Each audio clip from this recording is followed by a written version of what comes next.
நடிகர் சிவகார்த்திகேயன் ஆங்கரா ஆரம்பிச்சு இப்போ வந்து மிகப்பெரிய ஒரு ஆக்டரா வலம் வந்துகிட்டு இருக்காரு. தொடர்ந்து வந்து பாத்தீங்கன்னா ரீசெண்டா நடிச்ச கோட் மூவில ஒரு குட்டி கேமியோ துப்பாக்கிய கையில பிடிங்க சிவா அப்படின்னு சொல்லிட்டு நம்ம தளபதி விஜய் அவங்க கொடுக்க தியேட்டர் மொத்தம் விசில தெரிக்க அப்படின்ற மாதிரி அந்த சீனே இருந்தது.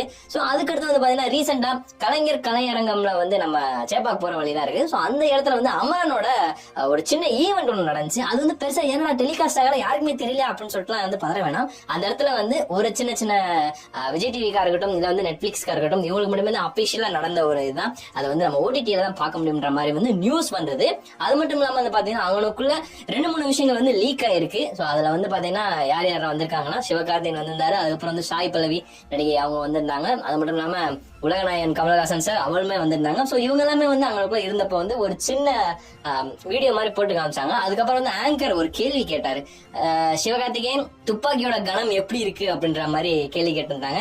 அதுக்கு ஒட்டுமொத்தமா அரங்கம் முழுக்க விசில் தெரிச்ச உடனே நம்ம எஸ்கே சொல்லியிருப்பாரு, அதாவது துப்பாக்கி ரொம்ப கனமா தான் இருக்குது, அதை சரியான விதத்துல ஹேண்டில் பண்ணணும்னு சொல்லியிருப்பாரு.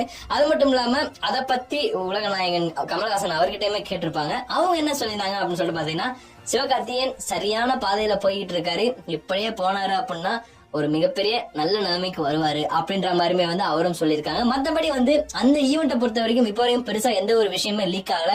இந்த ஒரு விஷயம் மட்டும்தான் லீக் ஆயிருக்குது. மத்த எல்லாமே வந்து மேபி நெட்ஃபிளிக்ஸ் ஓடிடில எல்லாமே வந்து ரிலீஸ் ஆனதுக்கு அப்புறம் நமக்கு ஃபுல் அண்ட் ஃபுல் தெரிய வரலாம்.